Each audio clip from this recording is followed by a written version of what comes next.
they feel real protective of their white girls out here. That's why Jill Biden was like, oh, but she plays such a good game. Shut up. That's not how sports work. The loser never gets to go to the White House. That's not how sports work. You don't get, in real sports, once you hit the college level, there's no more rewards for second place.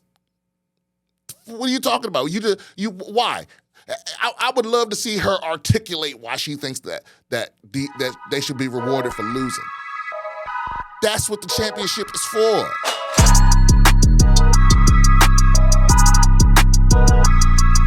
All right, let's get it. Welcome back to BS with Brian Simpson.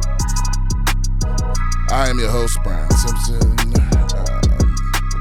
Elephants in the Room, Rob. It's episode 57. Episode 57.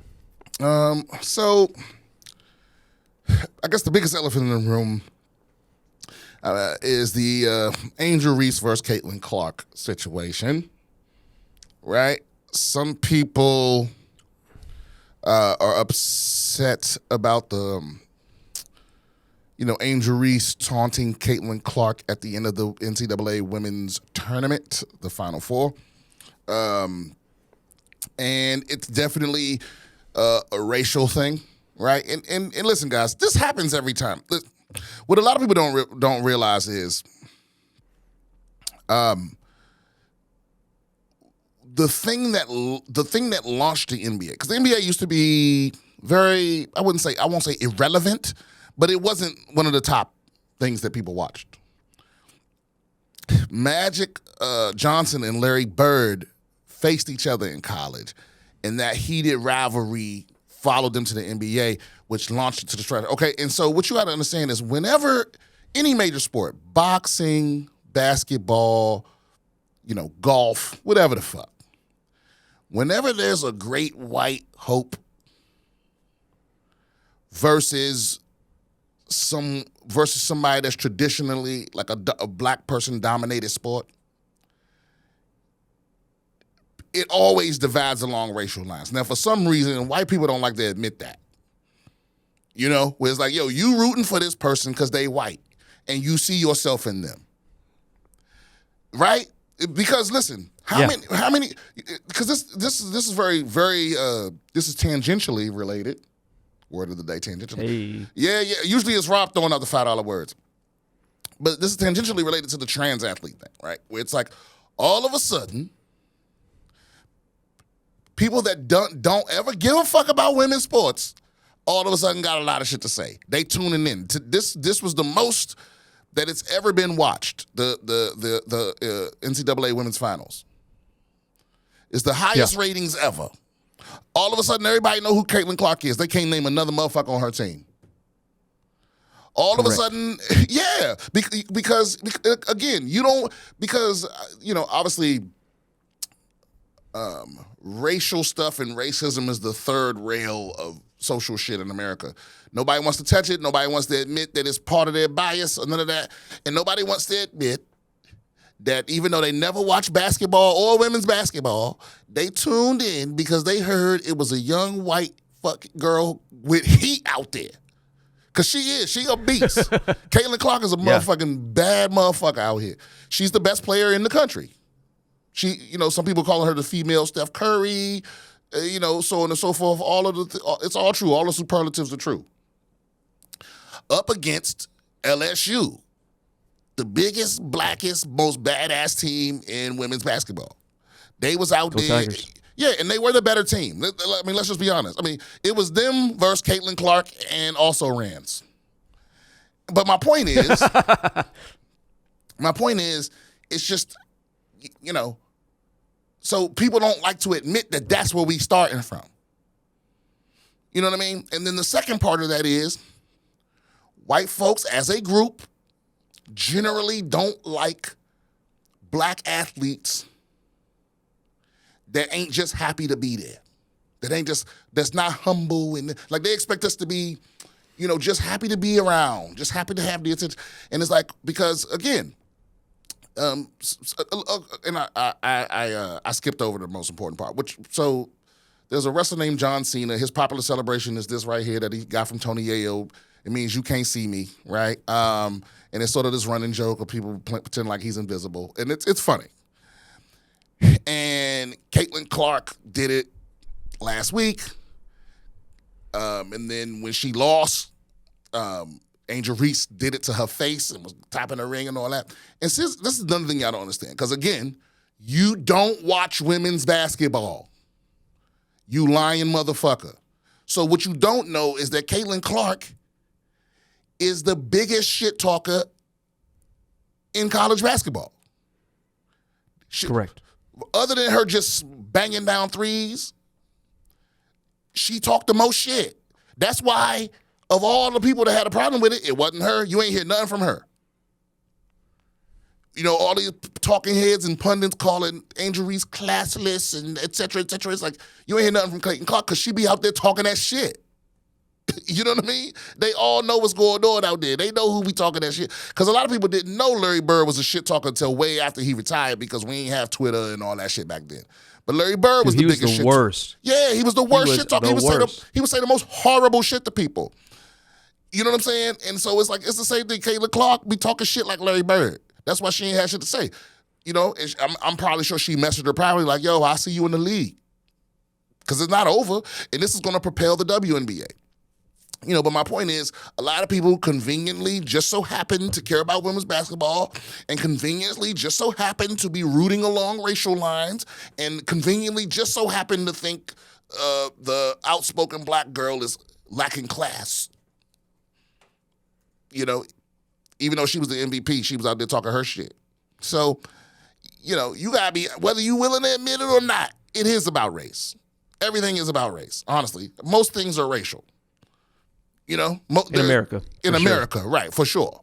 So it's like, but again, it's like there's white folks out here that's so scared to even admit even a little bit that something is racial, because they so scared of being labeled a racist. You know, they care less about, like, they want you to not. They care more about you talking about race than they do about actual racism existing. They don't want to stop it from existing. They want you to stop bringing it up. You know what I mean? It's like, but it's woven. You can't build a whole country based on race, and then as soon as it's not working in your favor, you want everybody to shut the fuck up about it. It's part of everything, especially sports.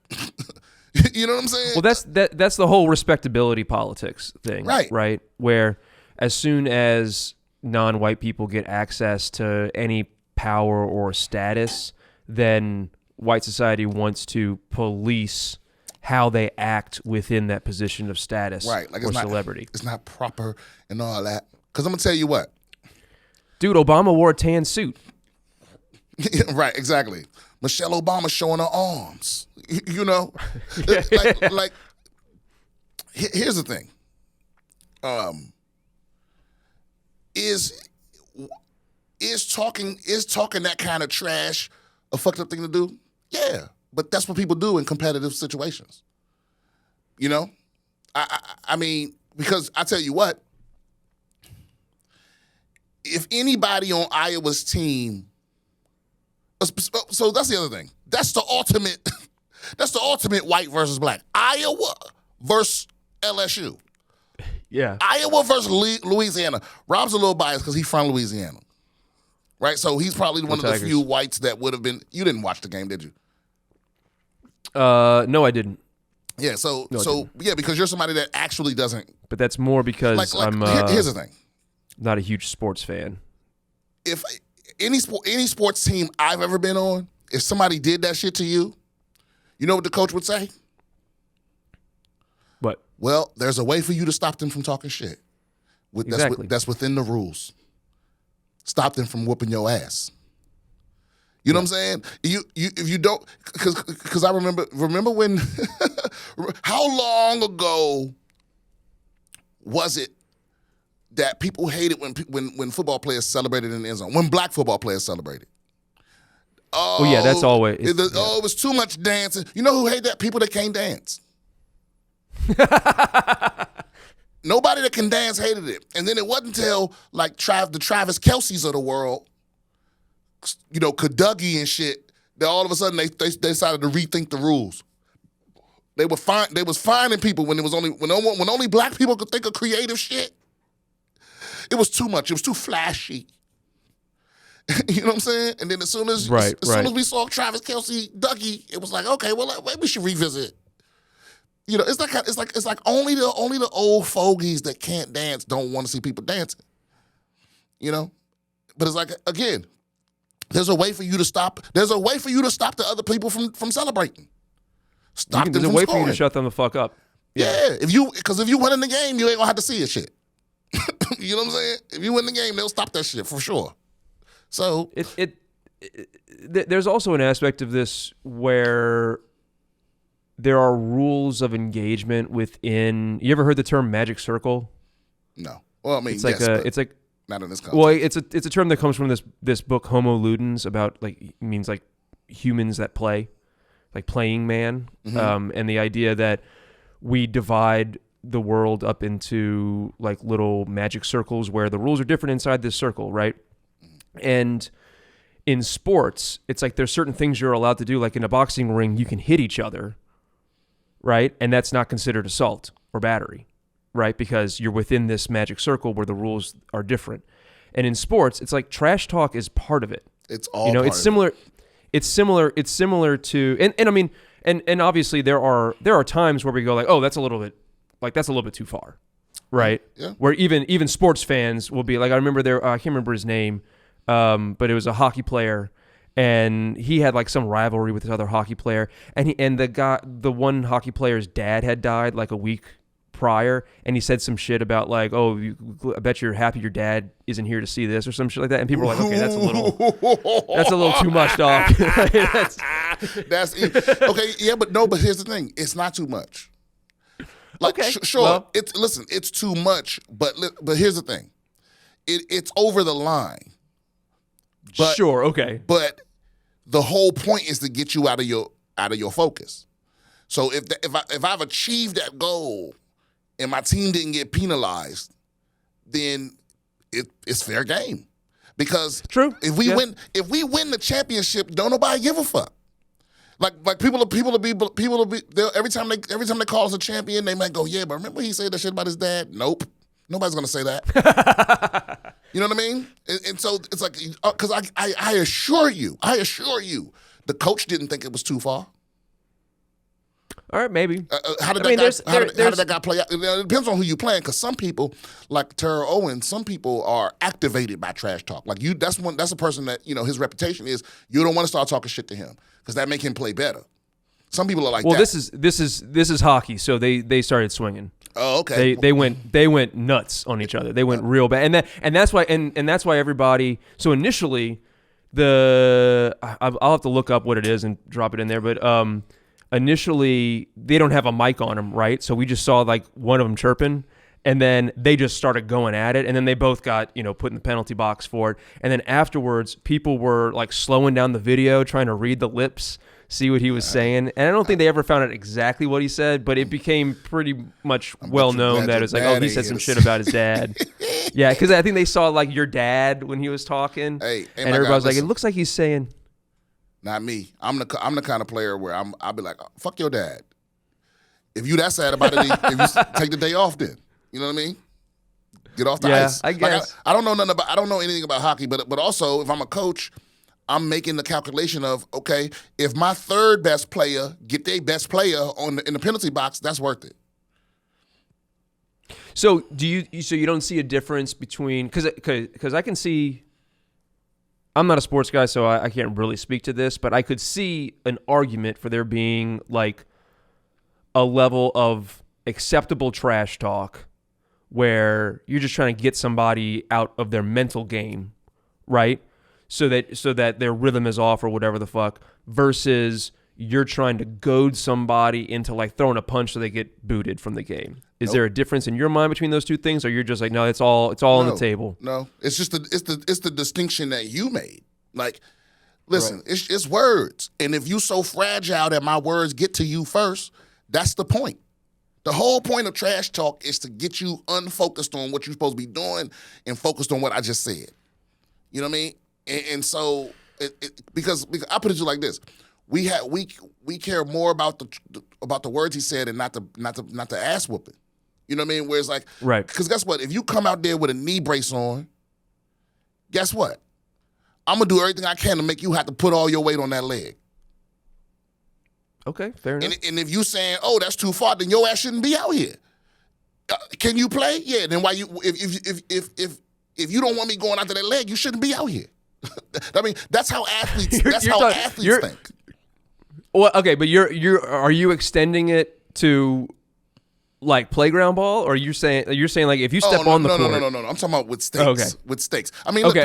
People still talk talk shit on the playground. But listen. There is a distinction between. There's a different ceiling though on it's just a different level. Like you shouldn't be talking shit about somebody's dead daddy on like a when you're playing like at the YMCA. Sure, you shouldn't be, but you could be. But I mean, I don't, because here's the thing: I don't understand why you would do that because the risk you're taking with nothing to gain. But if it's a championship on the line, if it's millions of dollars on the line, then fuck your daddy. I'm gonna say whatever. If it's your career or your championship, I'm gonna use whatever ammo I can to win the game. That's the whole point. I'm gonna do whatever I can to make you lose focus. Right. Yeah, I mean, short of physical stuff, I think that's over the line. Like you want to poke. See, that's another thing, bro. You know, I'm fortunate to be I wouldn't say close friends, but friends with some people that do play professional football. Sure. And I'm telling y'all, the problem with that hockey player was that the shit went public, whereas like they could figure out what he was saying.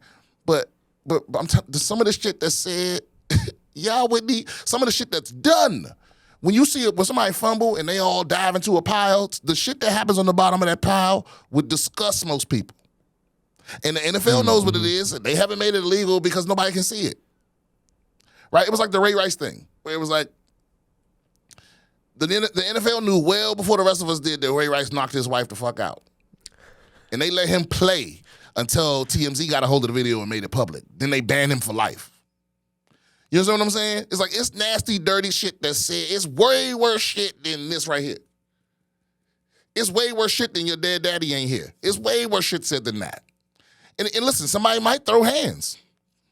But that might benefit our team. You know? Well, Brian, what do you think about Jill Biden inviting Caitlin Clark to the exactly the White House? You know exactly what the fuck that is. You know what that is. Because here's the other thing. The cacity. Because here's the other thing. Not only doing that, because I told you it's a black versus white issue, right? It's the great white. It's the reason why Tiger Woods got black people to watch golf. I'm sorry, Dr. Jill Biden. My bad. Yeah. Dr. Is she an honorary doctor? What kind of doctor? She's a PhD in education, I believe. We lost Rob. Is he frozen? I'm still here. Oh, okay. What kind of doctor is Jill Biden? I think she's got a PhD in education. Okay. Well, let me educate this bitch. See, here's the other thing, too. When you see a giant black woman, because also what changes is the language they use. People went, well, the difference was when Caitlin Clark did it, she was just doing it in general as a celebration. And when Angel Reese did it, she was stalking her opponent. No. And it's like, listen, because here's what makes it a little extra. When they see a giant black woman doing it to a pretty white girl, they feel real protective of their white girls out here. That's why Jill Biden was like, oh, but she plays such a good game. Shut up, bitch. That's not how sports work. The loser never gets to go to the White House. That's not how sports work. You don't get, in real sports, once you hit the college level, there's no more rewards for second place. What are you talking about? Why? Right. I would love to see her articulate why she thinks that they should be rewarded for losing. That's what the championship is for. Well, we should get them both. It reminds me of when when Steve Young and Peyton Manning. I mean, not Steve Young. When goddamn, I've drawn a blank. Steve. Remember with the co-MVP season? Steve McNair? Steve McNair. When Steve McNair and Peyton Manning won co-MVP. I was like, hate that. What the fuck is that? Yeah, it's like, look, man, you don't get rewarded for second place. Listen, and if Peyton Manning had won it that year, I wouldn't have been mad. If Steve McNair had won it that year, I wouldn't have been mad. But don't go. You gotta get both, because you know what that means. That means that when they went and voted, Steve McNair barely won, and they were like, but we can't. Let's give it to both of them. Give it to both. It wasn't a tie, motherfuckers. Like, so it's like, yeah, this is not how that worked, Dr. Jill Biden. We should give them both to the White House. Cause I'm gonna tell you what, if you really try to do that shit, LSU ain't coming to the White House. I guarantee it. I think they already said that we won't accept the invitation if we have to go there with the people we beat. Yeah, we beat them. First of all, listen, motherfuckers don't really even want to go to the White House that bad anyway. You know what I'm saying? Nobody want to meet you that bad. You know what I'm saying? It's like, I wouldn't be surprised if they don't go anyway, even if if it's just them that get invited. It was really only cool when, like, you could go meet Obama or Bill Clinton, because Obama and Bill Clinton were cool. Well, I don't know. What I mean? I think it was still cool when it was Ronald Reagan. Because oh sure, yeah. Because, if you want to go further back, yeah. Yeah, because that's when, I think he might have been the last.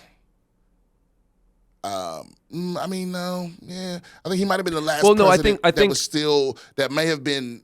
He wasn't hated as much then as he is now.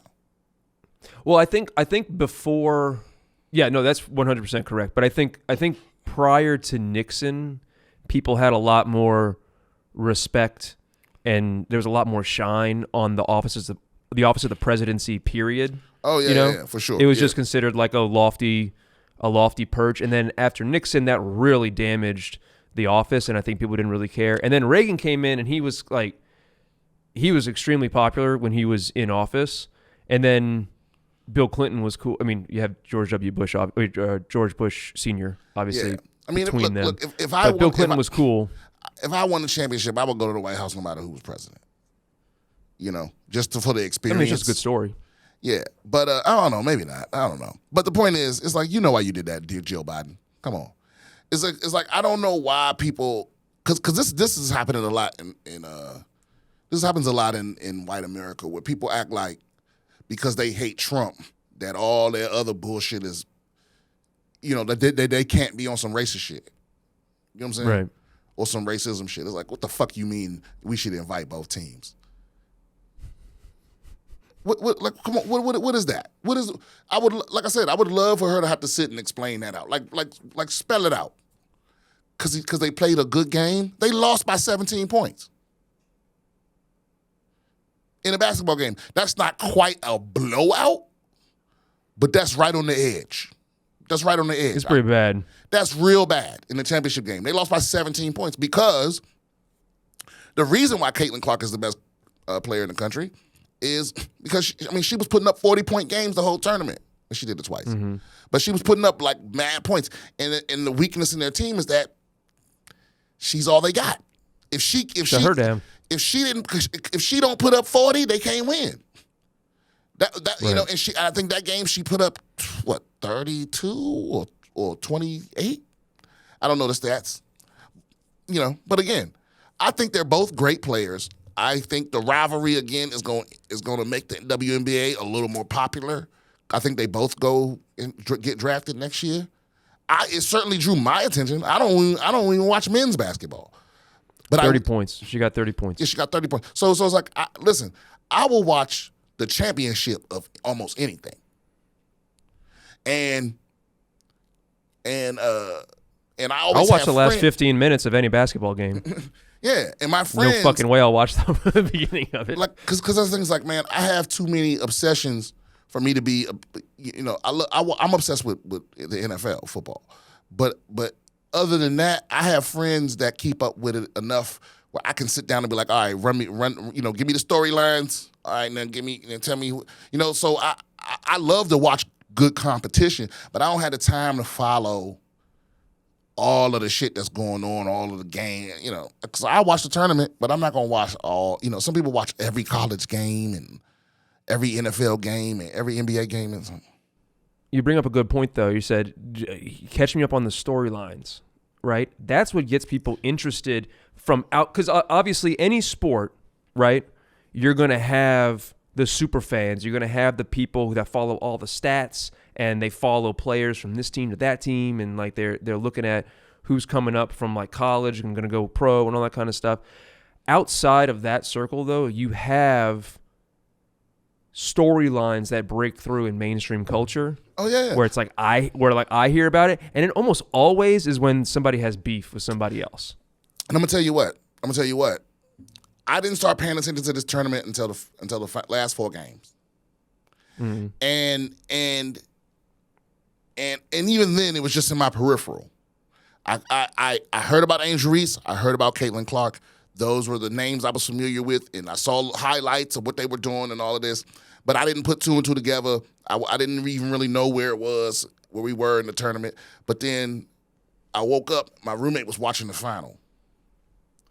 And I'm like, and I sit down and I see his LSU versus, that's that girl that they comparing it to Larry Bird. Oh, okay, and they versus LSU. I was like, and I knew exactly what was going to happen. I was like, this is definitely going to be a black versus white culture thing, because that's what it is. It's a culture thing. You know what I'm saying? It's just like it's like whenever there's a white heavyweight champion, or like I said, Tiger Woods, or whenever there's an amazing white wide receiver, or something that's just not. When was the last time that happened? Well, no, that's actually happening now. There's a lot of good white receivers. I think there's more than there's ever been, actually. And I ain't just talking about I'm talking about number ones. I ain't talking about just like the Wes Welker, the Belichick people, like, that kind of. Right. Yeah, but my point is like you can go to Buffalo Wild Wings and see all the white fans really pop up when a white wide receiver gets the ball. Ooh. Yeah, because again, it's just about it. And when I say this is racial, I don't mean that you hate black people, because that's what y'all fuck up at. This is about you seeing yourself in something, or someone you care about in something. I don't know a single black person that gave a fuck about golf before Tiger Woods. When I was coming up, I ain't know nobody was talking about golf in the barbershop. Nobody was talking about golf on the street. And then Tiger Woods was like, that's one of our people. And then he said that cannibal Asian shit, and people were like, fuck that. But still, we were still interested, because like, okay, this is one of ours in there. Okay. All right, I'm going to tune in. Because it's something I could now, the possibility of me doing that is real. Not me personally, right. But you understand what I'm saying? So it's like, that's the important thing. So people do that. They divide the ones that go, okay, so wait a minute. Because that's the first thing, me not having no skin in the game. I sat down. The first thing I noticed was that this was a team of white girls versus a team of black girls. And it was no denying that. And if you go on Twitter and see who was mad, it's right down the motherfucking middle. And there's people that's like, but people, it's the record, but people are only watching because of Caitlin Clark. It's like, why do you think someone would say that? Somebody that don't watch none of this shit. What are you talking about? People weren't watching because of Caitlin Clark. They were watching because it was Caitlin Clark versus all these niggas. And you were hoping that she beat us. That's what was going on. Come on. Listen, I can't force you to tell the truth. But if I could shoot up every white person in America with sodium pentothal, and then force them to tweet at gunpoint, they would admit what I'm saying is true. Cause guess what? You ain't gonna watch college basketball next year. You ain't gonna watch women's college basketball next year. I guarantee you that. 9.9 million people tuned in. They said, I bet you it won't be that number next year. Dude, you know where you can see it. You know where you can see it in the most stark relief is in MMA.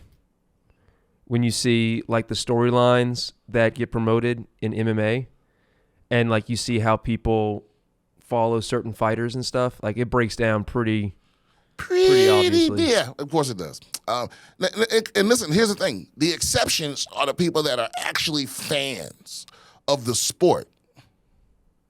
You understand what I'm saying? I'm not talking about people who are like actual fans of the sport. And like I said, get into all the nitty gritty and like follow all the stats and stuff like that. I'm talking about when stuff breaks out into the casuals, the filthy casuals. The filthy casuals. Because combat sports especially, because there's so many times where combat sports, there will be a title match between a white dude and a black dude, right? Or a black dude and a Brazilian dude, or a Brazilian dude and a white dude, or whatever, right? Right. And you can see, as soon as all the filthy casuals get involved with it, you can go down the Twitter threads and you can see what people's arguments are, and it goes back to. I will say, MMA tends to break down more so along country lines than racial lines. Okay, yeah. You understand what I'm saying? Well, whereas people tend to, if it's like a Brazilian versus somebody from New York City, it's like everybody from Brazil rooting for the Brazilian, everybody from New York City rooting for New York City, and everybody that's a hardcore fan is rooting for whoever they've been following the most. You know? And yeah, but the wrinkle in that is when it's like a black dude from America versus like an Irish guy. Okay, then you see a lot of white Americans. A switch gets flipped. You're right about that for sure. Yep. It's like, did you ever see that Damon Wayans movie, Great White Hype? No. From '96. Oh, it's actually a pretty funny movie, but it's Damon Wayans plays like a heavyweight boxer, and he fights against a white contender that they kind of like elevate, and it's a great movie. Sam Jackson plays like a Don King type character. Oh, okay. It's funny. Also, I think this is tangentially related to the trans athlete thing. You know, I guess that's the whole point I'm trying to make. There's a lot of people that, again, don't give a fuck about women's sports, but they do hate trans people. And so that's the only time they got an opinion on it. You know what I mean? Because I saw a dude last week. He was complaining about his daughter playing against a trans person that, like, I mean, bro, I told you, she was on this track smoking these hoes. Like, she was out the gate, just, it was obvious. It was like, if I had watched it from far away, I'd have been like, is that a man? Like, not because of how she looked, but because, I mean, just so much faster than everybody else, right? Right. And this guy was like on a tear about it, and I'm like, hey man, listen, there are definitely good, solid fucking arguments to be made that, like, you know, you do have an advantage. I'm sorry, like, you have a physical advantage. Sure. If you're playing sports and you went through puberty as a man, right? But depends on the sport. Depends on a few different things, but yeah.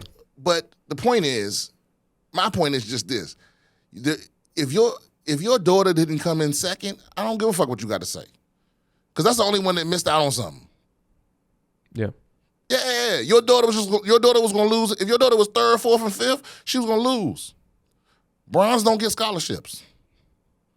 So, you know, let the winners figure out what's fair and what's not fair. I remember there was one because for a while, like, the right was trying to find. You froze up on us. We didn't hear your last. Oh, sorry. I was saying that a couple of years ago, the right was trying to find, like, their test case for this. Right? They wanted to find, like, the pretty white girl who had lost out on a scholarship to her number one school because some black trans athlete had, like, beat her in a race, right? That's what they wanted, right? Right. And they found this woman, and this was like their best shot at it, and she had come in like 11th, and they were like, but the top 10 got to go to, like, this special state. I'm like, fuck off, like, who gives a shit? Like, oh, you're mad because you missed out on, like, the thing for the top 10 that you were going to lose anyway? Right. Yeah, I like I said, there are definitely arguments to be made, but not by me. I don't have a dog in the race, you know, because to me it's not cut and dry. Because some people feel like if you care about fairness, then you shouldn't. Then trans athletes shouldn't compete. Period. And then the other side feels like if you're truly an ally and you care about trans people, then you should let them play unquestionable. And it's like, I don't agree with either of those things. You know, our big problem nowadays is we looking for simple, quick answers to complex issues. Here's a perfect example. This is so funny to me. If you watch this video, Canadian powerlifter breaks record in protest of trans-inclusive policy. So there's a weightlifting sanctioning body in Canada, and the record holder for bench press was a trans woman. So, and they had a rule put in place that everyone can compete at whatever gender they say they are, and them saying they are is enough. They don't have to prove nothing. They don't have to be on they don't have to be on anything medically for any amount of time. They don't have to test for anything. If they walk up and say, I'm a trans woman, then they can compete with women. If they walk up and say, I'm a trans man, they get to compete with men, right? Sure. And because here's the thing, guys. So anyway, I'm going to set that on the side. So the bench press record was held by a trans woman. And then a man walked up this year and was like, just to prove a point, was like, I'm going to compete. I'm a woman. And because of their own policy, they couldn't deny him. And he broke the record by like 100 pounds, which is expected, right? Just to be clear for people listening, this person is not a trans woman. This is a cisgendered man, right, who, in protest of this, is just saying he's entering the competition as a woman, but he is not. This is not an honest, candid self-identification. This is a right, but this is a protest on his part. But I guess the pushback on that would be, your own policy is the reason why this was allowed, because you didn't want anyone to feel devalued by being questioned or having to prove anything. You know what I mean? It's like this was bound to happen, that some bad faith actor would come along, and I mean, because it's clear to everyone that he's acting in bad faith, but you can't prove that. You can't prove that without questioning his transness, which is what you have to do, right? Now, the old record holder, there's a video of her saying, she basically said, perhaps my participation isn't fair either. Because watching her speak on him, like in real time, it was like she had to also critique her own participation, you know? Because here's the other thing, and I know this point has been made ad nauseum, but listen, if it's fair and there's no disparities whatsoever, how come you never see it go the other way? How come you never see somebody transition to being a man and go compete with men? Why is that? Because they would get absolutely dog walked. If you went through puberty as a woman, ain't no amount of testosterone you're gonna take that's gonna make you be able to compete with men, right? So there's a reason why it. Now in the conversation of fairness, I would love for someone to come educate me on this. Why do you think it's fair, right? Now, but it's also unfair if trans people can't compete. There's not enough trans people to have like a trans league, right? So I don't know what to tell you. And here's the other thing: everyone I know that's transitioned from male to female has told me that they've gotten weaker, like extremely weaker. You know what I mean? Yeah. And here's the other side of it. There's an athlete right now. They always black, and I forget the woman's name, but she is a biological female. But her testosterone levels are naturally so high that they're basically forcing her to go on hormone therapy, or she has to quit the sport.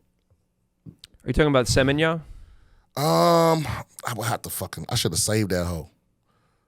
I mean, there's multiple there have been multiple black women who have been banned from competition, even though they are cisgendered black women, because they have.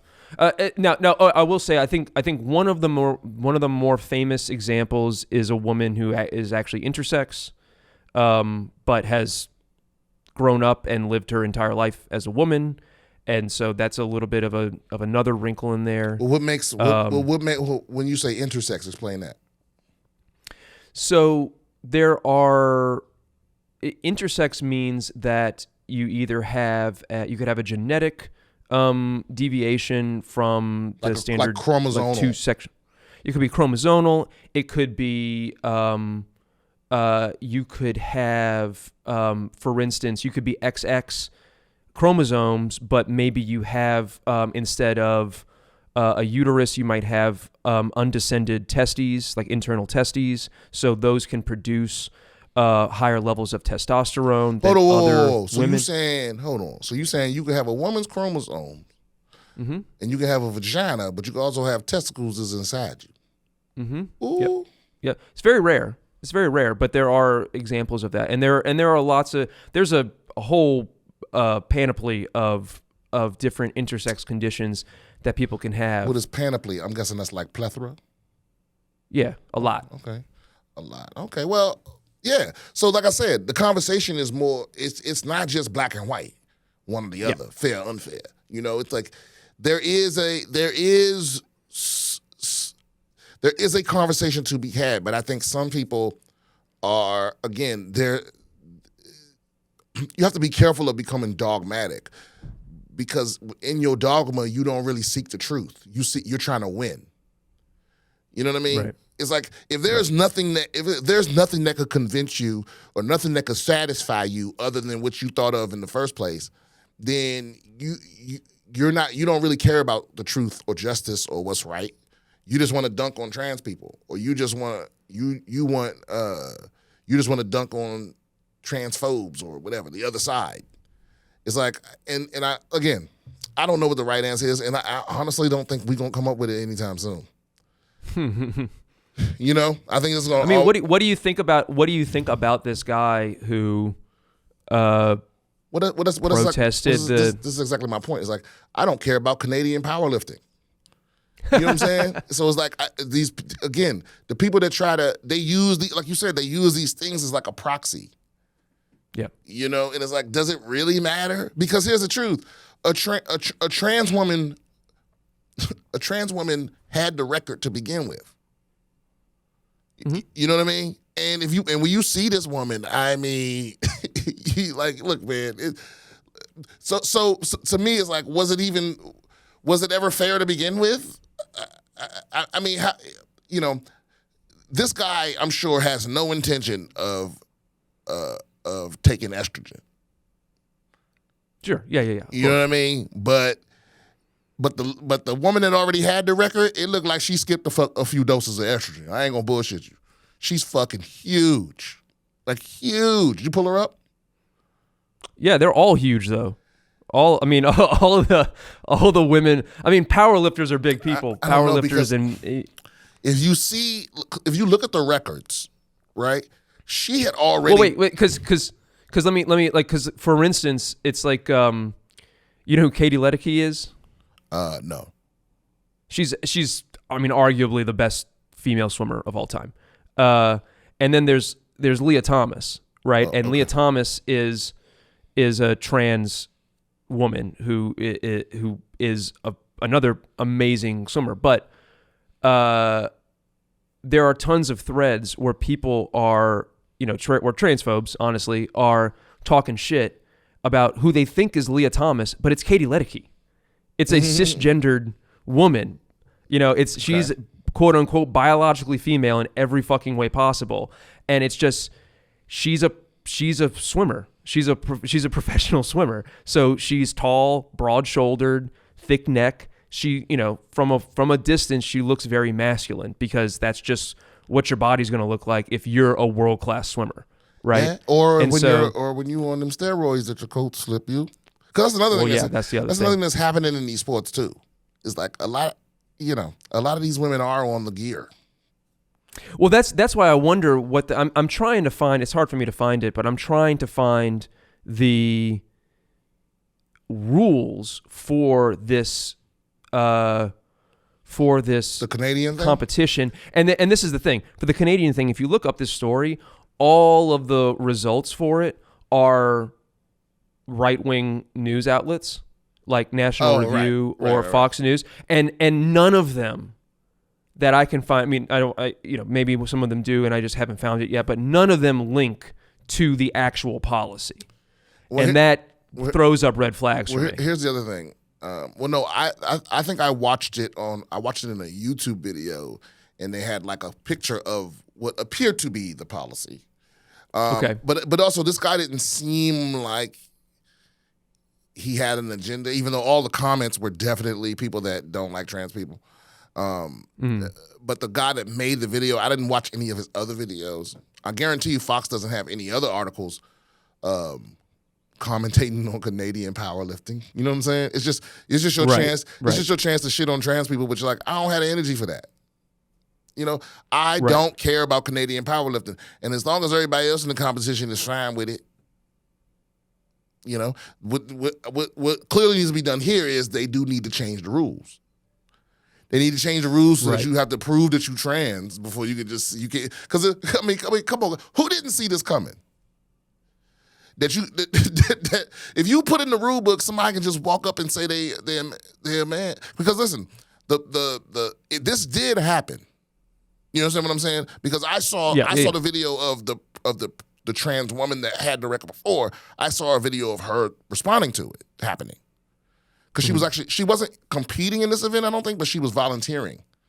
So, you know, so it's like, imagine, but also she did not speak of what the policy was. But this guy was allowed to compete and win, so I'm imagining they're pretty close to what they're saying.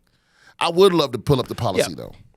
Yeah, I just always, that's always a little bit of an asterisk. Yeah, have your sources when they're not linking to the actual policy, because my lawyer brain starts going like, okay, but what actually is the rule? And did he break the rule? Did he abide by the rule?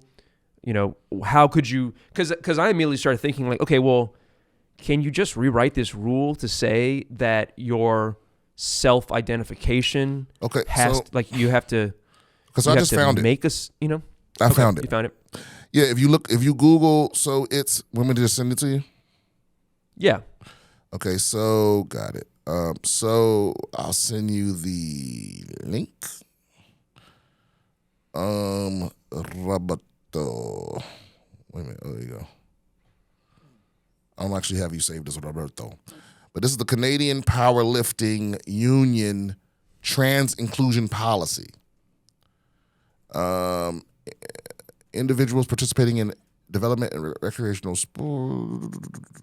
Hormone therapy should not be required for an individual to participate in high-performance sport. LTAD stages trained to compete once. International Federation rules become a factor. In the gender category that is consistent with their gender identity. So wait a minute, I've read that fucked up. So this is section 1, paragraph B, right? It says hormone therapy should not be required for an individual to participate in high-performance sport. LTAD stages trained to compete. Once International Federation rules become a factor, that's all in and trained to win. Blah, blah, blah, blah, blah.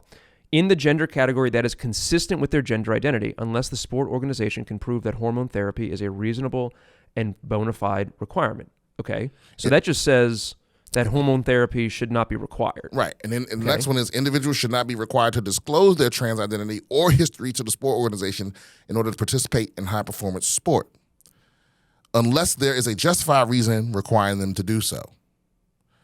Surgical intervention should not be required for an individual to participate in high-performance sport in the gender category that's consistent with their gender identity. So here's my question. How is he allowed to compete if this is not consistent with his gender identity?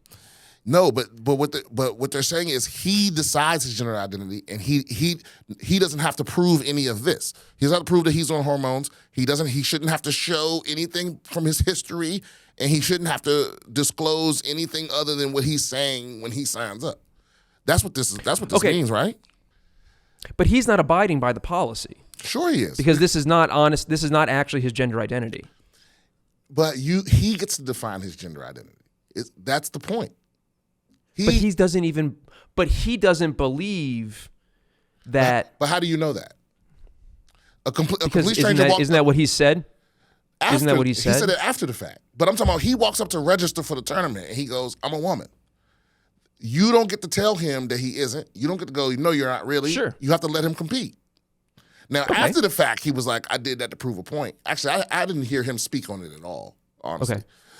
But I'm pretty sure that it was something he planned out. He probably had like a Discord or something, where he was telling people what he was going to do.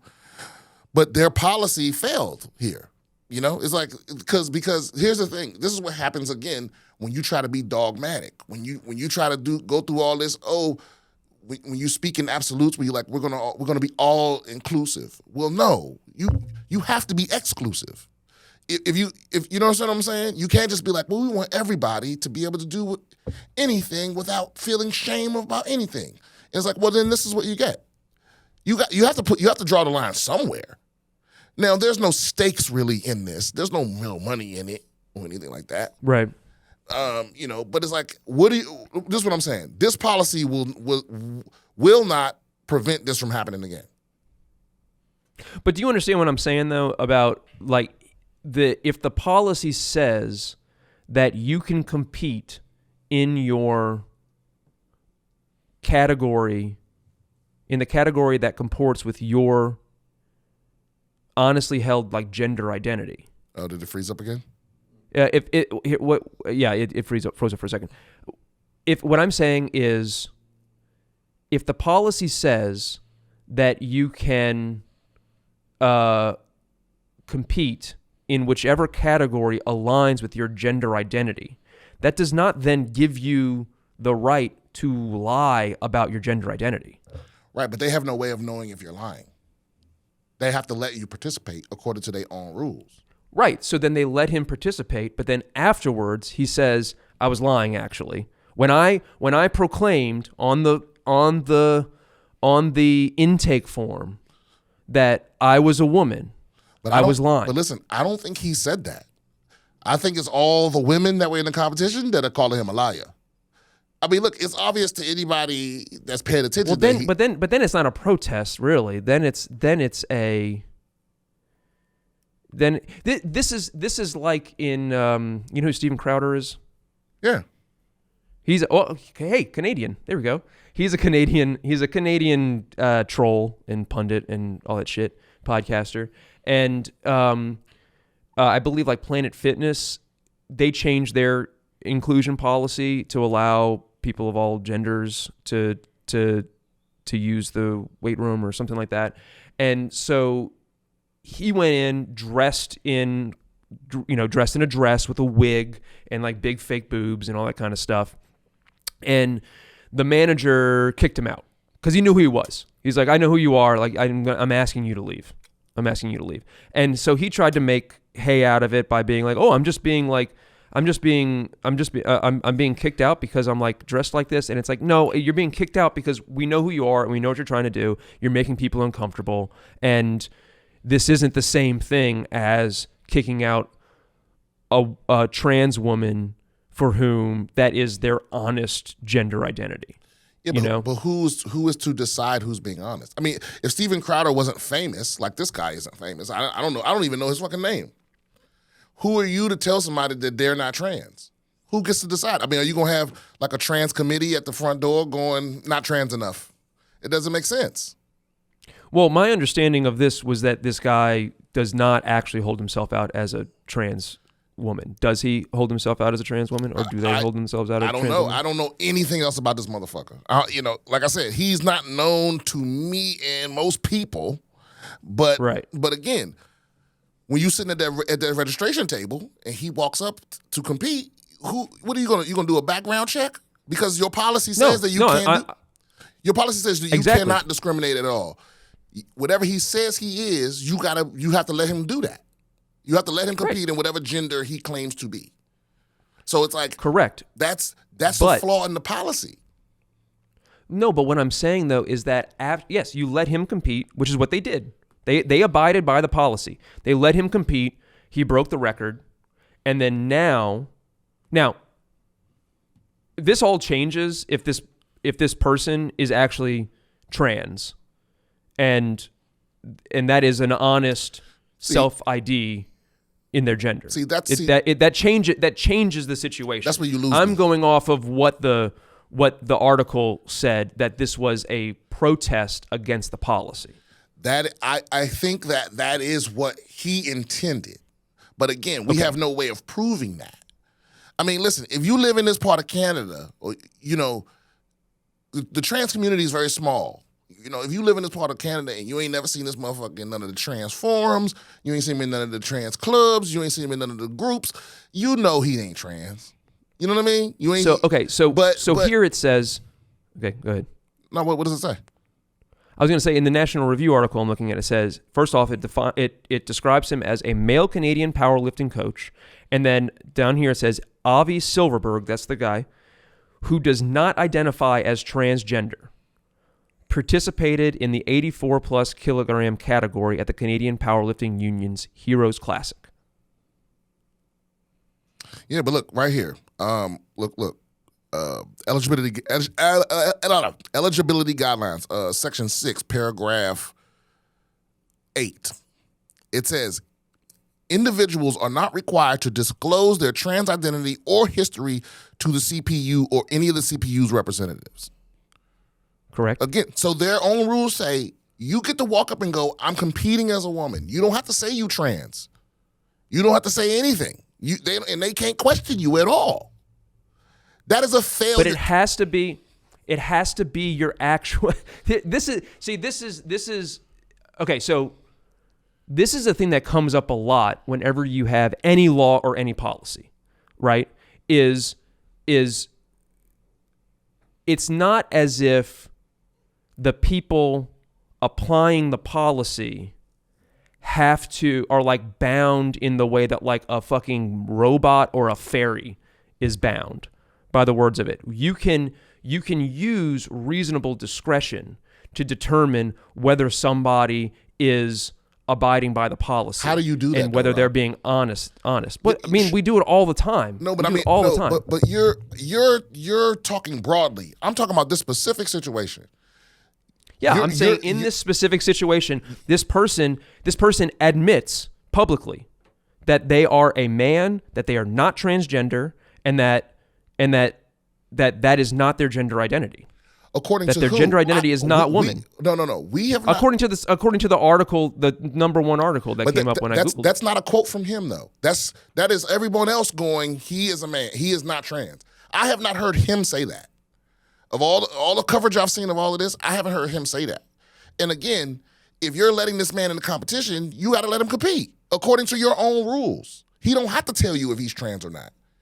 I don't know if he ever claimed to be trans, but he don't have to tell you nothing. He claimed to be a woman when he entered that category. Well, he said he wanted to compete as a woman, right?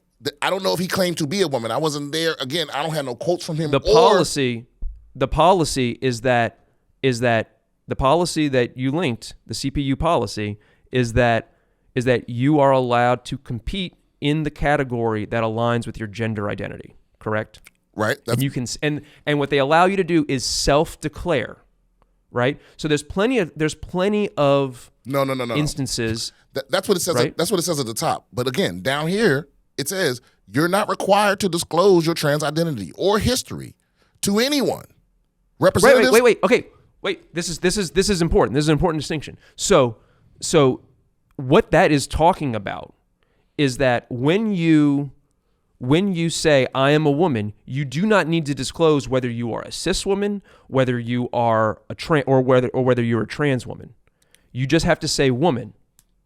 But your declaration of being a woman, that your gender identity is woman, that's a declaration. It can't be a dishonest or a joking one. I mean, it has to be an actual declaration. But you're declaring that you're a woman. No way of knowing that. What if you're gender fluid though? Because sometimes you're identified as a woman. Well, this is what I mean. So let me address both of those things, because here you said something interesting, Rob. You said things would be different if you find out now that he's actually trans, and that's where you lose me at, because here's the thing. It's the same person, right? with whatever advantages they got or disadvantages they got, it's the same exact person in the same exact body, and whatever the fuck they think they are up here doesn't change what advantages they have over their competition. I don't know if this guy is smart enough where that's the point he was trying to prove, but it's like it is a point. It's like because what he did was patently unfair, and you can't say it's just unfair if he's not actually planning on transitioning, because he's the same person. He's just as strong whether he plans on transitioning or not. Here's what I'm saying. But, it's like, but let me respond to that though, because I wasn't saying it's different if he's honestly transgender. Saying that that's different just means that triggers a different cascade of questions that I have and balancing different factors. I'm not saying it necessarily means it's the opposite answer. Well, the Canadian powerlifting people don't make that distinction, because again, like I said, this is a failure of policy. They try so hard to be inclusive that they let fucking assholes in. But what I'm saying though is that there is a different discussion to be had when we're talking about how do we prevent assholes from abusing a policy versus is the policy, when honestly adhered to, a fair policy? Those are two different discussions. Well, no, it doesn't. Right? Because, they aren't really, because your own policy prevents you from making the policy better. Like the only way for you to make it fair is if you do force people to prove their gender identity, right? That's the only way you can make it fair. Or you have some kind of, like the way they do it at the highest level of athletics. It isn't perfect, but those athletes have to test. They have to have their hormones tested. They have to be on certain hormones for X amount of time, and all of those things. And that is and these people, I guess this policy is sort of set up in opposition of that, right? Because a lot of pro-trans people have see the policies of the mainstream sports world as transphobic. So this policy is set up in opposition of that, and going, you don't have to prove anything to us. And this is what happens. It's like they set own selves up for this. Let me push back on that a little bit. Do you think part of the reason why they're willing to institute a policy like that is because even the cisgendered women in the powerlifting division are going to have elevated testosterone because they're using exogenous compounds? So it's not the same thing as, for instance, in the Olympics, where they already test for exogenous compounds and elevated levels of testosterone. Now, I mean, neither one of us are doctors or endocrinologists or anything like that. So what are you talking about? I'm outside an endocrinologist. Yeah, I'm out of my depth as far. This is something like my brother would be able to talk a lot about. But I think part of it is that, especially an amateur, because this is an amateur event, right? This is an amateur event. The CPU. I don't Maybe know. it's not. Maybe it's a pro-am event or something like that. No, I think this is what we're looking. This policy is the regulatory body over all powerlifting in Canada, if I'm not mistaken. Okay, but this okay. So event let's was an assume amateur let's assume it's pro and amateur, right? Okay. My assumption, and this is an assumption, so people can educate me in the comments if this is incorrect. My assumption is that when you're talking about this, about the records for the national records for powerlifting, I think a lot of those people are on gear, men and women.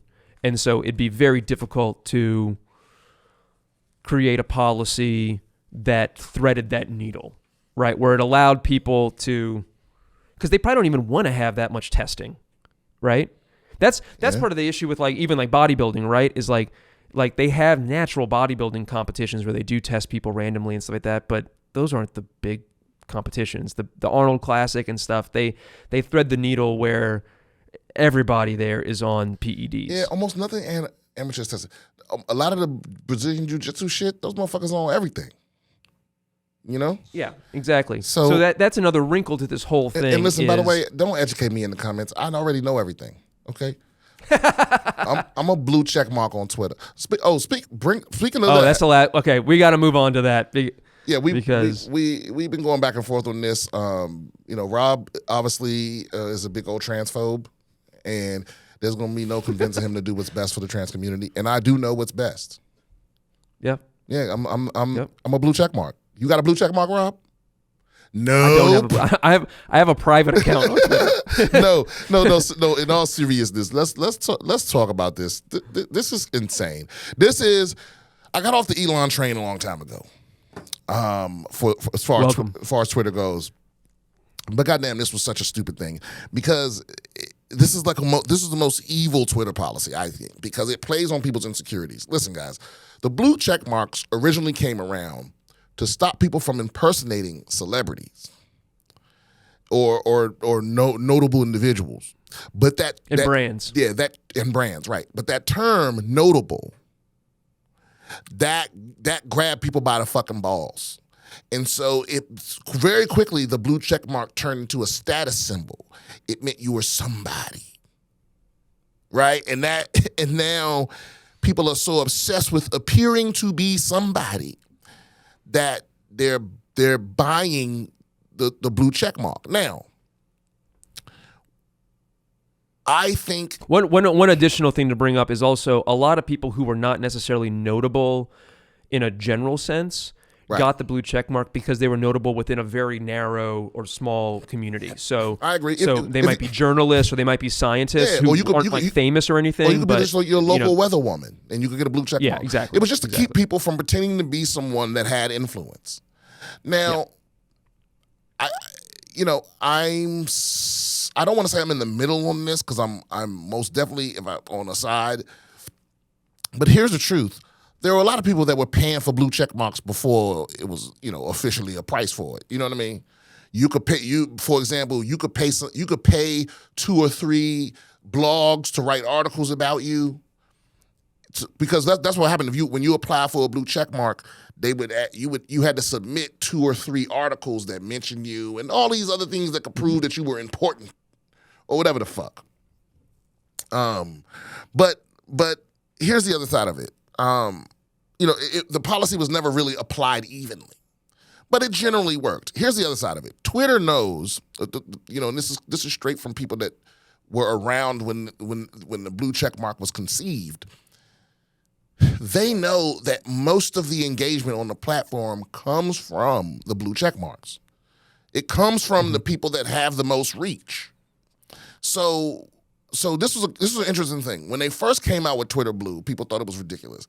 But if you saw someone had a blue check mark, you could click on their name and click on the blue check mark, and it would tell you whether it was Twitter Blue or whether it was Legacy. So before Twitter Blue came around, right? So like if you earned it before, whatever, it would tell you the difference. Whether they were notable or whether they had $8. Right. But now if you click on the blue check mark by somebody's name, it says they have this blue check mark because it's either Legacy or it's Twitter Blue. All those little things to try to fool people, because I'm not paying for the shit. You know what I'm saying? It's just that simple. Right. If you want to pay for having a blue check mark because you think it make you look a certain way, whatever, man. Spend your money how the fuck you want. But it doesn't make you more influential, because what I started seeing when they first did the Twitter Blue thing, before they threatened to take away the Legacy blue check marks unless people paid, I mean, that's insane. LeBron James said he ain't paying. Like, ain't no celebrities paying for no blue check mark, even though it's only $8. Because if anybody can pay for it, because a lot of people's pushback was, well, now it's even in the playing field and anyone can get a blue. It's like, what? For what? It's like, you're either notable, because like what you see now is it's a lot of people with 150 followers with a blue check mark. And they think that it's some sort of status, and it isn't. Like I said, Twitter has just shit on the whole purpose of it. The whole purpose of the blue check mark was to keep people from impersonating someone notable. And the whole reason for impersonating someone notable is because of the influence that they would have. If you could just hop on Twitter and tweet as Kanye West, just think about how fucking crazy that would be. I mean, it's already crazy just him tweeting as himself, but if you could tweet as the president of the United States or tweet, that's what the blue check marks were for. They don't mean that you're important. Like it's like You would get one because enough people thought you may be important enough to be influential, but just having a blue checkmark by your name doesn't make you important or influential. It's a complete waste of money. Now, listen, what I think they should have done was either do what Elon originally said, was make everyone verify their identity. Because that's another thing the blue checkmark meant. It meant that you verified your identity. You had to send Twitter your ID and a form and all this other shit to prove that you were you. Now, Elon originally said he was going to make everybody prove that they was them to get rid of all the bots. I would love that. I would love that, because that way, you know, everybody is everybody. I love that. But now you can pay for a blue checkmark, so it doesn't mean anything. Now, what I did, all the features that came along with Twitter Blue, I would pay for those. I would pay $5 to get to be able to tweet longer tweets or edit tweets. I mean, God knows there's damn typos out there that's gonna haunt me to my grave. You know, but I think that should have been separate from the verification. That's what the blue check mark is. It's verification of your identity, and now you don't even have to do that. It's so insane, and all these other social media platforms. I mean, Instagram wants to follow suit. It's like, man, I don't give a fuck about none of that. I'm not paying for something that should be free. I have no problem because this is also something Marquez Brownlee brought up. It's like, this may be the first time in internet history that people online are paying for something that has been free for years. You just can't get people to do that. No, because I put it like this. The only people that are paying for this Twitter Blue are people that were never verified to begin with. Nobody that already had the blue check is paying for it. That's crazy. Because, like I said, again, if you could actually pay for it, for them to verify your identity that you are you, I don't know. Because here's the thing too, I barely want to be on Twitter anyway.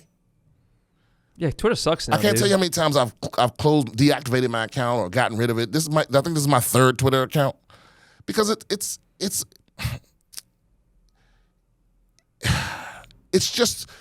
not the best. The best social media platform is YouTube. And then I think Reddit. You could argue, then Reddit, then toss up between TikTok and Instagram. Now I would go Instagram just because TikTok inundates me with it's constantly trying to get me to do stuff, and I hate that. Like, every time I log on to TikTok, it asks me if I want to do like 7 things before I can get to what the fuck I'm trying to do. It's like, are you sure you don't want to let us spy on you more? No. Are you sure? No. Can we see all your contacts? No. Can we go through your phone? No. We have a new assistant. Nope. I'm just trying to go to my profile. Like, that's what irritates me about TikTok. Anyway. Yeah, I don't really like TikTok or Instagram at all anymore. This is downright playing on people's insecurities. You don't need a blue check mark to be important. I think what happened was Elon was operating under a misapprehension about how Twitter worked and why people used it. And he thought that he could make it profitable by changing these things that made it bad, right? Like too many bots, like that sort of thing. And it's like, well, that really wasn't the problem with Twitter beforehand.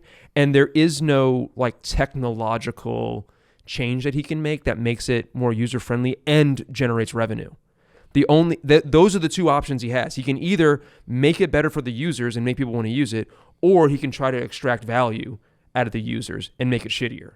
Yeah, but all the attempts. The miscalculation there is that I think he failed to realize he miscalculated how valuable it is to users. It's not so valuable because here's the thing. The people he's trying to extract money from aren't the people that they make money from. You understand what I'm saying? It's like he's trying to make money from the average person when it's the celebrities and notable figures that keep the average people on the platform. You understand what I'm saying? Yeah. No, it's the people who create content for free for Twitter, right? That keep normals like me on the service. And what ended up happening was, in order to extract value from my eyeballs, he started doing stuff like allowing brands to buy ads in the middle of fucking threads. So it broke the thread. So I'll be reading a thread from Cory Doctorow, and I get 5 things in there, and then there's something else, and I'm like, wait, what happened? I'm like, oh, this is an ad. Right. It's like titties, progressive car insurance. Titties. Yeah. And then and so it made the user experience so fucking shit that I just stopped using it. I put it on private, and I'm just like out. I probably check it once a day probably, just to see like what the stories are, like what the news stories are that day. But then I don't scroll through it like I used to. And then, you know, because they also released the algorithm. Did you look at that, where they released the algorithm last Friday, I think? No. Oh, they released the algorithm. Then they didn't release. They open sourced the algorithm so people could see how things were boosted. And there were 2 surprising things about it. Number 1, there is no fucking secret sauce. It's all the things that we all kind of already knew about what boosts posts. You know, if you have video or a if you have a video or an image that boosts your posts, comments are less useful than retweets. Like we knew all this stuff, but we could see it in the algorithm. The funny thing was that in the open source algorithm, people saw that there is actually a special Boolean, meaning like there's a special weight for if Elon posts something. So they actually changed the source code for Twitter to mega boost Elon's tweets because he was mad that he wasn't getting the engagement that he wanted. Wow, and he released that? Oh yeah. And then people pointed it out, and he was like, "Okay, yeah, I didn't know about this. We're fixing that," which is what he says to everything that people point out. He didn't know about it? That's what he says. I bet you. I mean, Right, I bet you he didn't. I bet you he told, because we also know about that. We had that internal memo leaked about Elon being mad that he wasn't getting the reach that he claims to have previously gotten. Yeah, I think. And the engineer said, "Okay, we'll fix that." And I don't think he knew how they fixed it, but they fixed it in like the simplest way possible, which is just like, yeah, let's just give him a 10x boost to everything that Elon posts. So there's literally a line in the code that's like, if Elon equals true, then, and it boosts it by a certain amount. That's hilarious. It's so sad. Yeah, I mean, it's so sad. And listen, I owe an apology to all the people. It wasn't that many episodes ago where I was like, Twitter seems the same to me. I think y'all just hate Elon. Remember I said something to that sentiment? And now I owe you an apology because this is the end of Twitter for sure. I mean, people ain't gonna stop being on Twitter, but what they just did is gonna backfire because, like I said, their most notable people aren't gonna pay for it. It's just gonna eventually feel like walking through a dead mall. Yeah, you know what I mean, there's still gonna be a food court, and there's still gonna be stores there, but there's gonna be like a lot of shuttered storefronts, and there's just not gonna be as many people, and you're just gonna be wandering around, and it's just gonna be sort of sad. You know what it is? The blue check mark thing. It's almost like, it's almost like if at the Grammys or whatever, you could just pay money to walk on the red carpet. You understand what I'm saying? And so it's like the singers that are actually nominated for awards, you're gonna charge them money to walk on the red carpet, and so then they don't pay it, and then it's just random people on the red carpet because they think being seen in the pictures is gonna make people fans of theirs or whatever. It's even further than that, right? It'd be like if the Grammys were like, okay, this year anybody can walk the red carpet for $100, right? And then John Legend says, well, I'm not fucking paying $100 to walk the red carpet. And so, and Will Smith says, I'm not paying $100. And Beyonce says, I'm not paying $100. So then they're like, okay, well, we'll let some people walk it for free and everybody else can pay $100, but we're not going to tell you who paid for it. And then people watch it and they go, well, we know who paid for it. Exactly. It's all the people we don't fucking recognize are the ones that paid for it. And that's sad. And listen, I hate to complain about a problem. I hate to complain about a problem to which I can't offer a solution. right? Because I don't know the solution to this. I don't know how to make Twitter profitable. You know, I don't know how does Reddit make money. I don't know if Reddit does make. I mean, how does Reddit money? How does Reddit make money? I don't know, but I know the motherfucker that owned it rich though. I know he married one of the Williams sisters, right? Yeah, I think Venus also Williams is married to the dude that used to own Reddit, like that started Reddit. He sold it. I know the dude got bread. Reddit just keeps it simple. They just sell ads and they have premium membership plans. So what do you get for a premium membership? It allows users to turn off ads and enjoy other benefits. Like what? Oh, okay. I like that. Yeah, sure. I mean, it's like, that's fine. That's just what it is, right? Now, I wouldn't, I don't know. I don't know enough about the business of social media platforms to know like how much revenue do they have to make a profit when you take into account server costs and administration and stuff. Is it comparable between Twitter and Reddit? Maybe not. Maybe Twitter is much more expensive to run, or maybe it's not. I don't know. Yeah, I have no way. I have no way of telling. So I don't know. I don't know what the solution to Twitter is. I mean, also Reddit is a very different kind of place because I mean I love Reddit. Yeah. Like I go to Reddit almost as much as I'm gonna say like half of my Googles are the thing I'm searching for and Reddit, because usually I'll get information on Reddit that isn't on. Like for example, when I buy gadgets and shit, 99% of the gadget reviewers are biased, or there's shit they ain't allowed to say, or there's shit they just simply don't say.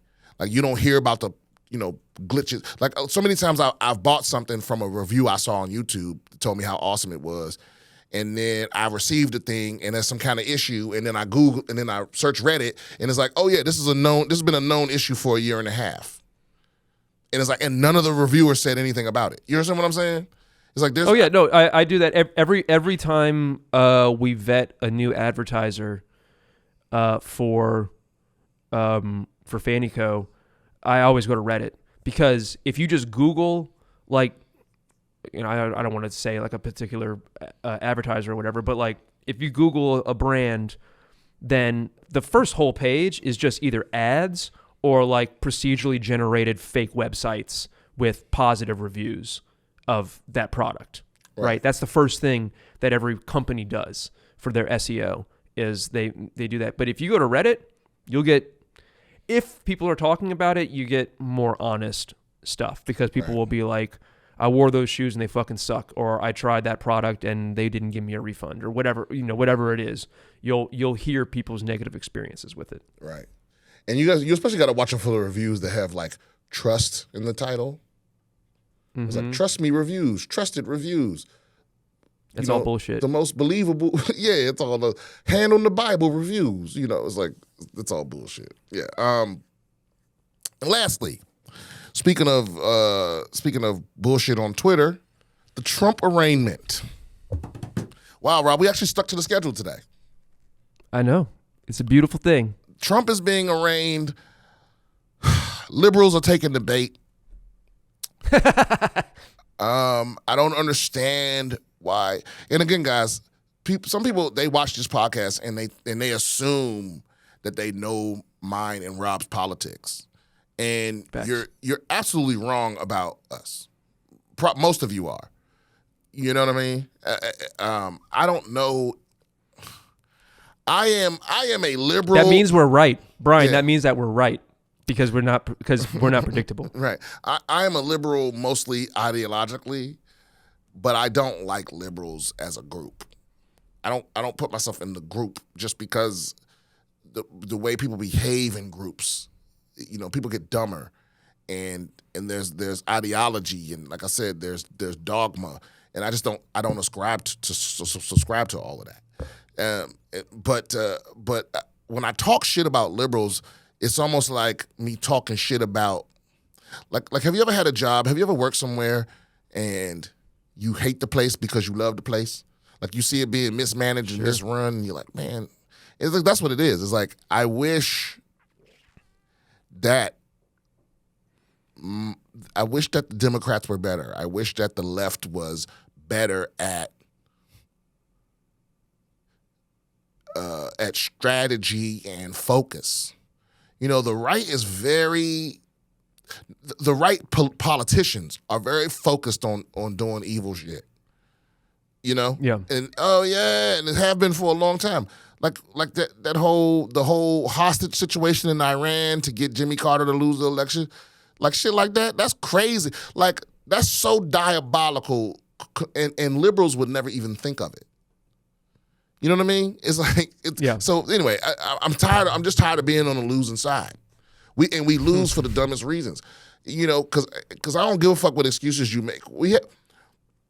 And I guess it would be a stretch to consider Obama a liberal, but the left had the White House, the Senate, and the House, and they got very little accomplished with.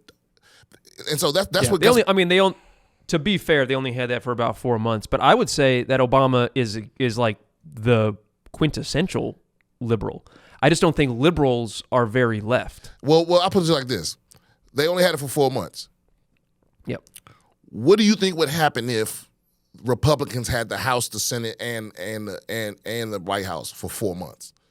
They would fucking destroy everything. They would suspend the Constitution. They would have trans people working in the sewers. You know what I mean?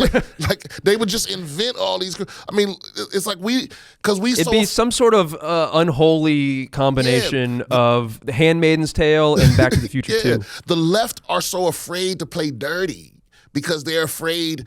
And I'm talking about the politicians on the left. The politicians on the left are so afraid to play dirty because they think that we all believe their bullshit. They think that we really see them as like the bastion of good. And so they're afraid to tarnish that image by playing just as dirty as Republicans do.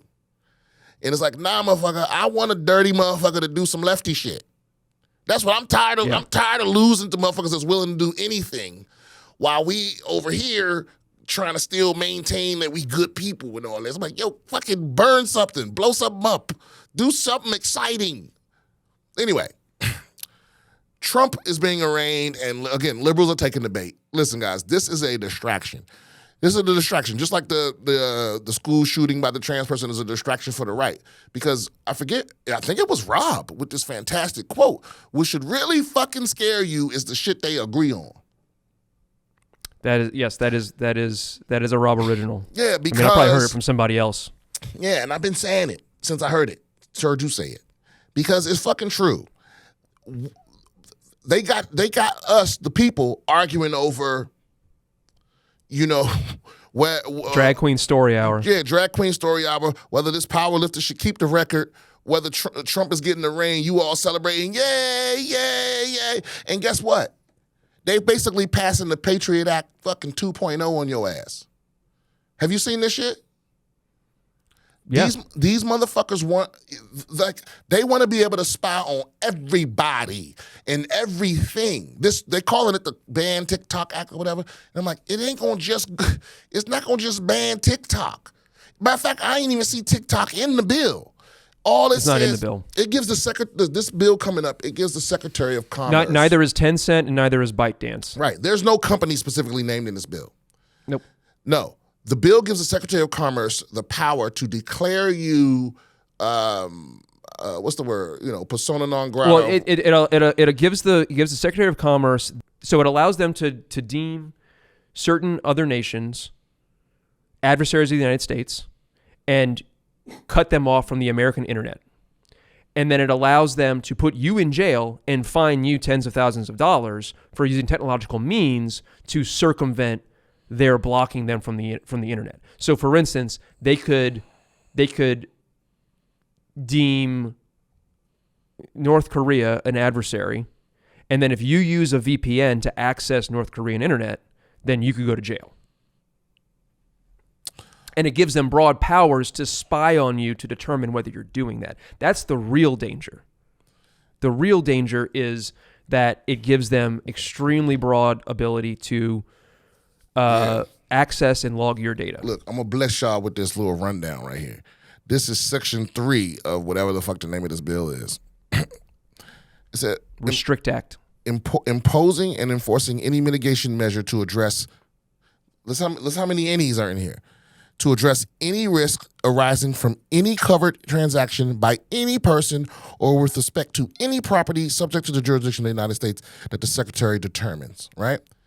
That includes desktop applications, mobile applications, gaming and payment applications, or web-based applications, information and communications technology, products and services integral to artificial intelligence and machine learning, software, hardware, or any other product or services integral to telecommunications products and services, including wireless local area networks, mobile satellite payloads, satellite operations and control, cable access points, wireless access points, core networking systems, long, short, and backhaul networks or edge computer platforms, quantum key distribution, quantum communications, quantum computing, post-quantum cryptography, autonomous systems, advanced robotics, biotechnology, synthetic biology, computational biology, e-commerce technology and services, including any electronic techniques for accomplishing business transactions online, retail, internet-enabled logistics, internet-enabled payment technology, and online marketplace.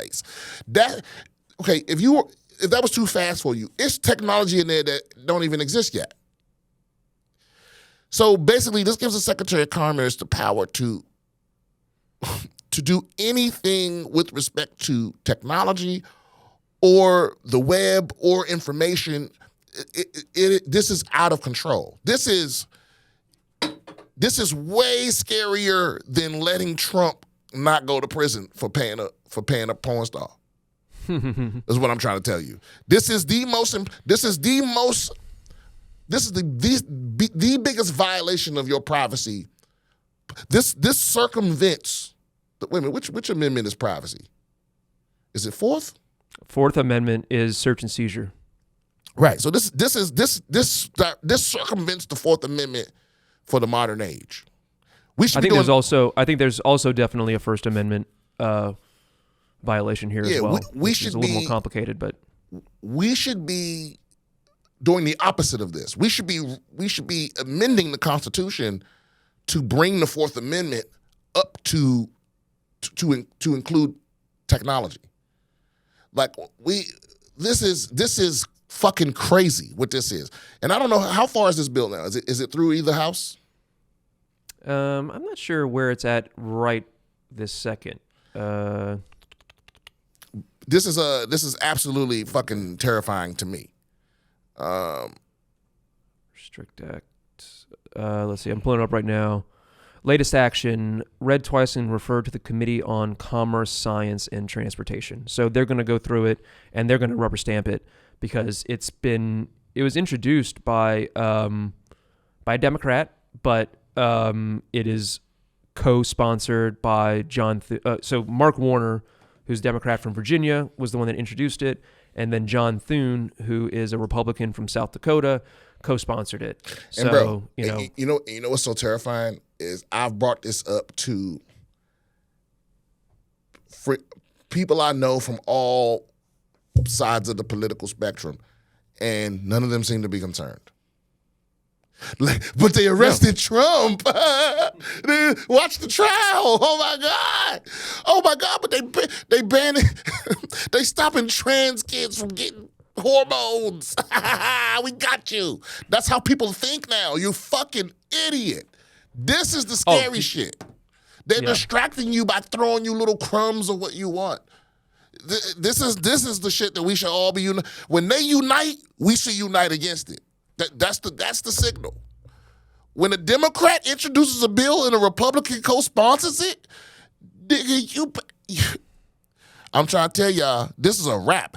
Because it gives them the power if they just deem you a national security risk, they can access all your shit. Your Ring camera, they can fuck your life up. Yeah, your selfie camera. They could plant fucking child porn on your computer. And that's the easiest, biggest way for the government to get people up out of here. If they're legally allowed to take control of your electronics, they can put shit on your electronics to fuck your life up. Or they can extract things from your electronics to fuck your life up. They could empty your bank account. They could erase your save files. They could delete your World of Warcraft character that you put thousands of hours into. You know what I'm saying? So, you know, at every level of things that are important to you, they could wipe that shit the fuck out.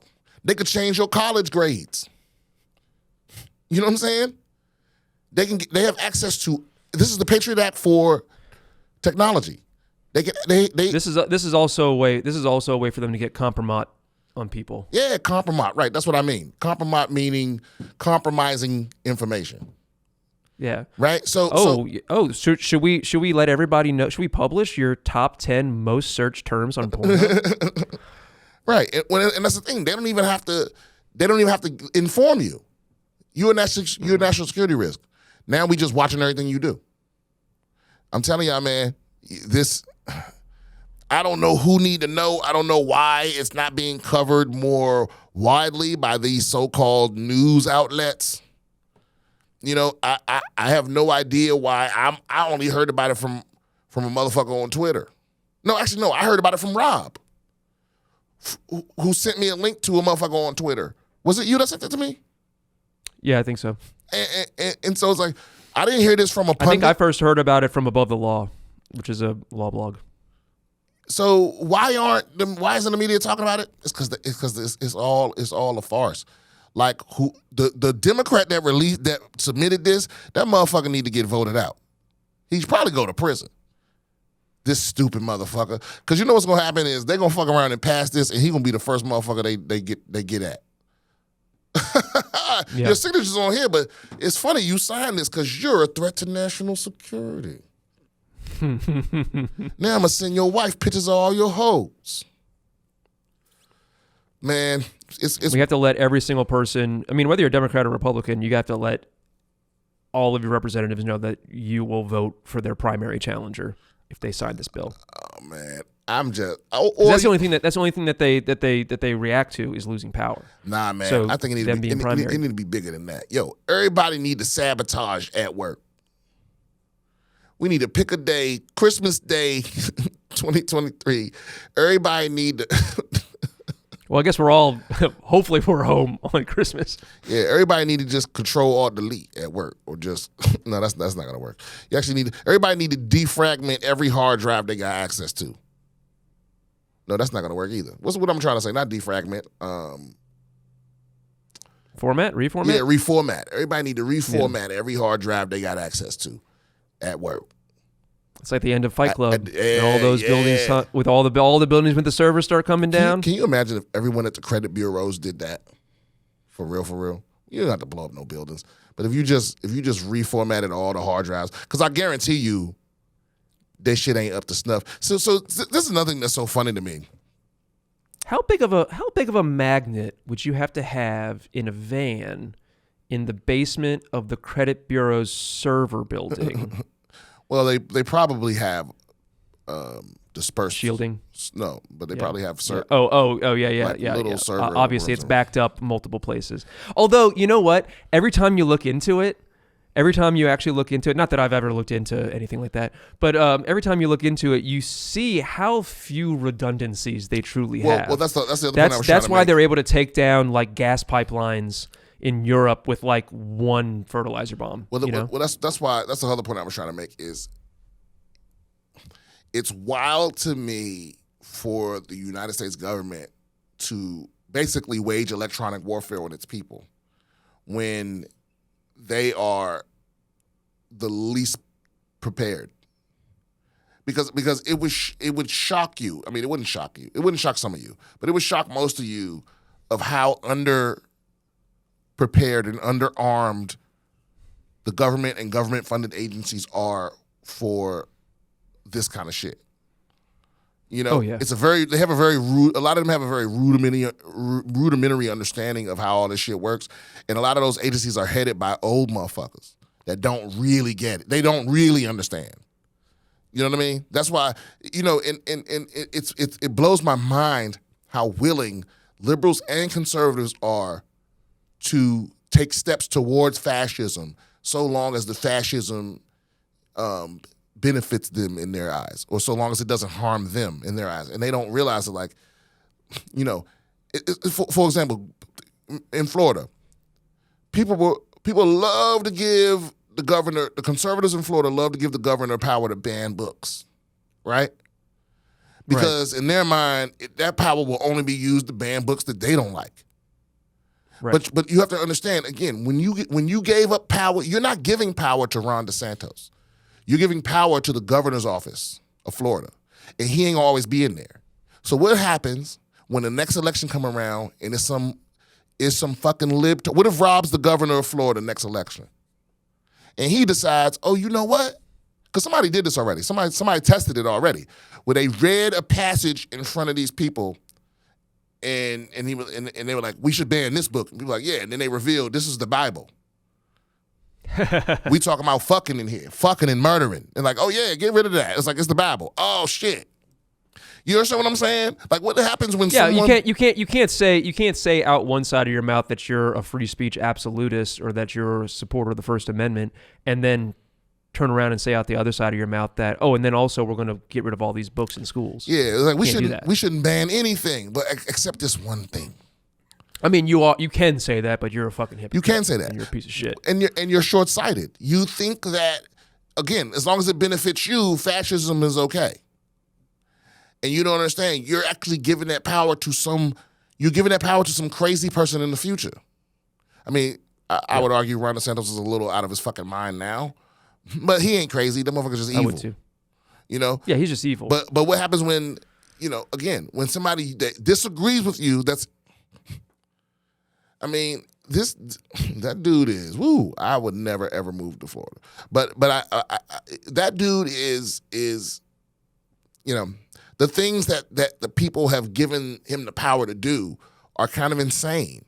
And it's the same thing with this ban TikTok bill. You're so for this bill because you hear politicians saying it's banning TikTok, which you think you hate, and the word TikTok isn't even mentioned in this motherfucker. Because if it was about TikTok, they would just ban TikTok, right? Yeah. There's also a little bit of yellow peril going around. Is that like anti-Asianness? Just anti-Asian sentiment where people China's gonna use TikTok. China, and it's like two things can be true at the same time. Like China can be a potentially dangerous adversary for like America's geopolitical aims, and also people's willingness to go along with that story could be an aspect of anti-Asian sentiment. It can be both things can be true. Yeah, but the question is, how much of your, and this is the question that every American faces on a daily basis, and most of you don't ever even think about it. But how much of your freedom are you willing to give up for your safety? For your supposed safety? How much power are you willing to give up to someone else to protect you? It don't make sense. From what? Oh, because TikTok might be gathering data. Okay, then don't be on it.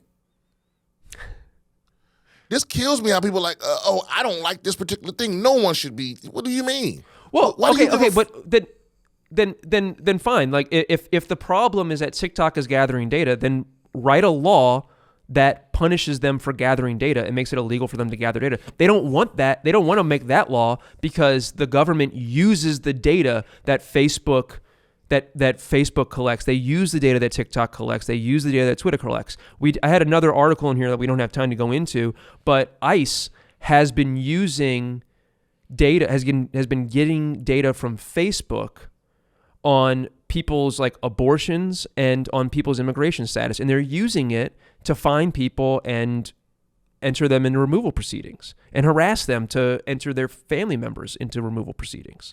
So the government relies upon the inappropriate data scraping of these tech companies to put their boot on the neck of their own citizens. So they don't want to ban them from actually collecting the data. They just want to use it as a pretense to get people to sign on to a law that allows them to wage this geopolitical information war. You know what I call that? Classless. That seems like a good stopping point. All right, let's wrap it up. I keep forgetting to do this at the beginning. It's all good. But please, if you got any questions, comments, concerns, you want advice from the advice champ, please message us at BSwithBrianSimpson@gmail.com or you can also send an audio message. We also have a phone number. What's that phone number, Rob?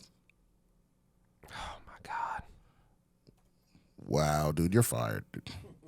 Yeah, No, I'm it's fired. a 323-451. Yep. 1980. 323-451-1980. If you want tickets to my tour, go to BrianSimpsonComedy.com. Again, I'll be at the Comedy Zone in Greensboro, North Carolina on the April 14th and 15th. I'll be at Rhythm City Casino in Iowa on May 26th. I'm also coming to Chicago later this year. Little surprises. On October 5th through the 8th. That link will be up on the bio this week, but it's probably by the time this episode comes up. So, also, don't forget to check out Apocalypse Soon with Eddie Pepitone and Kevin Tinkin, The Josh Parter Show, and ComedyFrequency.com. Don't forget to if you really want to support the podcast, do all the engagement stuff. You can like it, subscribe it, you can share it, you can buy something from a sponsor. All those things support us, and I appreciate it. All right, we'll talk to y'all soon. Peace.